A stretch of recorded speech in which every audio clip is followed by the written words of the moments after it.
አይ ናቲ እንግዲህ ዘላለም አለሙን ተዋረድ ያለው ሰው ነው። እንደ ናቲ እኮ ጉድ እኮ ነው። የአባዬ ሚስት እንግዲህ ሊያግታት ሲስማማ ቲና ሰማች። ከዛ በኋላ እንግዲህ ከባድ ችግር ተፈጠረ። ዛሬ እንግዲህ ተመስገን ታሪክ ሰርቷል። የልጃቸውን ፎቶ አምጥቶ ሰፕራይዝ አደረጋት። በጣም ደስ ይላል ማለት ነው። እንግዲህ እድልን አንድ ውለታ ዋይልኝ ብሎ ነግሯት ጠይቋት ነበረ። ናቲ ምንድን ነው እሱ ስትለው ትሁት ልደቷን ላከብርና ቀለበት ላድርግላት ትፈልጋለሁ እና እንድታግዥኝ ትፈልጊያለሽ። ቆንጆ ልብስ ለብሳ ቆንጆ ሆና እንድትታየኝ ልደቷ መቼ እንደሆነ ጠይቂ። ልደቷ ሰኞ ነው ምናምን ብላ ስታወራ ነበረ። ኧረ በጣም ደስ ይላል እንደዛ ከሆነማ ምናምን አለና እሷም እየሳቀችበት እሺ እና ምን ልርዳ በቃ እንዳትነግራት አንቺ ግን ቆንጆ እንድትሆን እርጅኝ አለ። እሺ አለችው። ከዛ ለተመስገን ናቲ ትሁትን ሰፕራይዝ ላደርጋት ነው ምናምን እያለ ነው። ስጦታ አምጥቶ እናንተ ለሷ የሚሆን ጥሩ በራስህ አስበህ አምጣላት አለችው። እሱም እሺ አለ። እንግዲህ አምጥቶ ትሁቴን አይኗን አስራ ይዛት መጣችና ሰፕራይዝ መልካም ልደት የኔ ፍቅር አላለ እኝክ። ከዛ በኋላ እንግዲህ ትሁቴ ደንግጣለችና ምን እየሆንክ ነው ናቲ? ምንድን ነው እሱ? ከዛ እነቲና ከት ብለው ሲስቁ ደነገጠ ማለት ነው ናትሻ። ከዛ እሱ ሲደነገጥ ከት ብለው አሁንም ሳቁበት። ናቲ ምን ሆነሃል? በሰላም ነው አለች ትሁት። የትሁት ልደት እኮ ጥር 10 ነው አልፏል ሲሉት እንግዲህ በጣም ተናደደ። ከዛ በኋላ እድል ሲላት እንዴ ትሁት ቅድም ዛሬ ነው አላልሽኝም ነበር እንዴ? አንቺ ደግሞ ሰው መቀለድ አይችልም እንዴ አለች። አውቃት ነገሩ ገብቷት ተውቴ ማለት ነው። ከዛ በኋላ እንግዲህ አቶ ናቲ በጣም ስለተናደደና በጣም እንትን ስላለ ነበረ ነገሮቹ እሱ እንዳሰባቸው አልሄዱለትም። ከዛ ተናደደ። ቲና ማነሽ እድል አንዴ ውጪ እናውራ ናቲ እሺ መጣ ውጪ ጠብቀኝ አለችው። ከዛ ስጦታ ደግሞ መነጽር ሰጣት መሰለኝ። በሱም አሾፉበት። በጣም ነበር የተናደደው ማለት ነው። ከዛ በኋላ ወጥቶ ሄደ። ተመልሶ መጣ። የናቲ የሱን ከፈችው አላት። ከዛ የሱን ስታይ የልጇ ፎቶ ነው። እንባዋን ረብ አደረገችው። ይገርማል። እና የአባዬ ሚስት ደግሞ ታዲያ ባዳ ነው አለች ልጅቷ። እውነት ለባዳ የነደደ አመድ የለውም ያለ ሀገሬ ሰው። የፈለገ ነገር ብታደርጉለት ባዳ ነው። ቆርጦ ይጥላችኋል።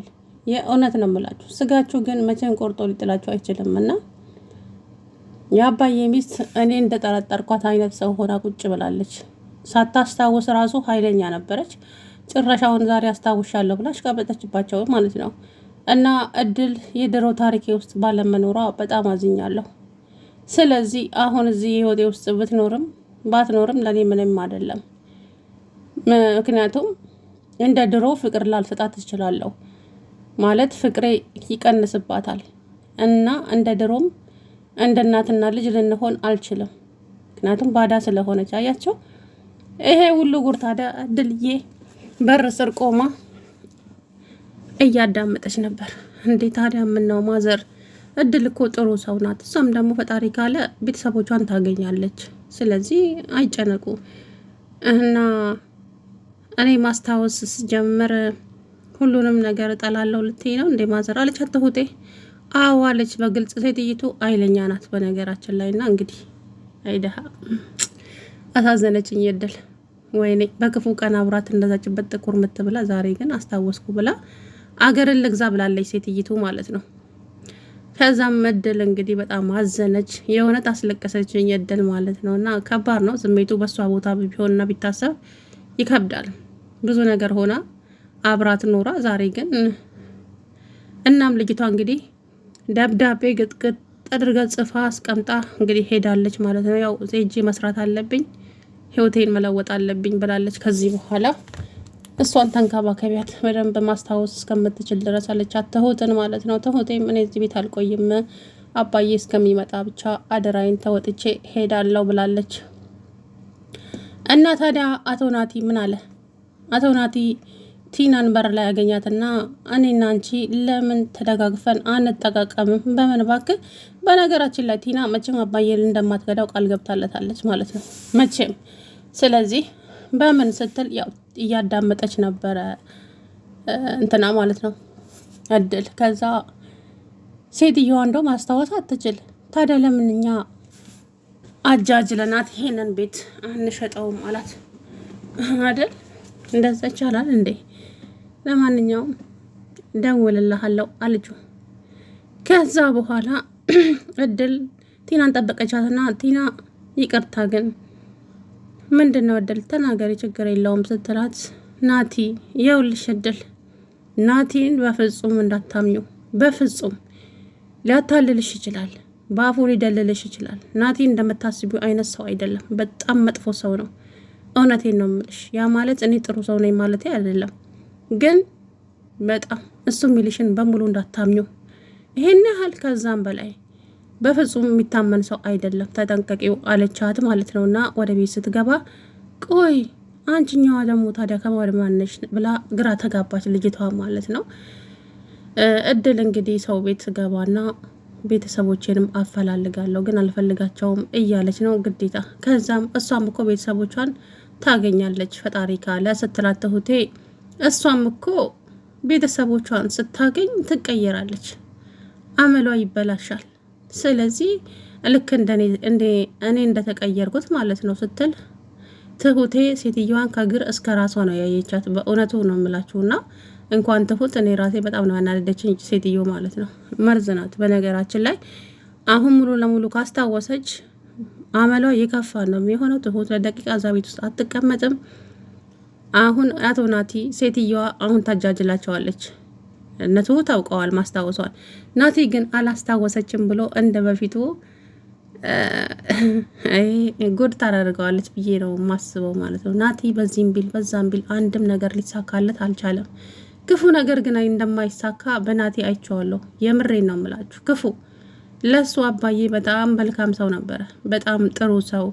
እኔ እንጃ እኔ ስለ አባዬ ማለት ነው ለነሱ ብዙ ነገር ብዙ መስዋዕት ከፍሎ ዛሬ ግን እሱ ተገልብጦ ከነናቱ አባዬን ከጀርባው ይወጋዋል ማለት ነው ምቹው ጋውና። እንግዲህ አባዬም እስካሁን አልመጣም፣ ረፍት ላይ ነው መሰለኝ።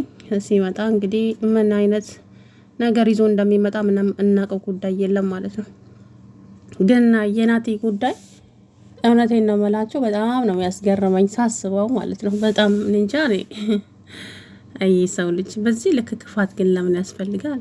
የእውነት ስንት አመት ልንኖር ነው? እንግዲህ ይሄ ሰውዬማ እሰራለታለሁ፣ አዎ እሰራለታለሁ፣ እንደዚህማ አልለቃቸውም፣ እቺ ሴትዮማ አጃጅዬ ዋጋዋን ነው የምሰጣት፣ ባዷቸውን አስቀራቸዋለሁ እያለ ይፎክራል ማለት ነው።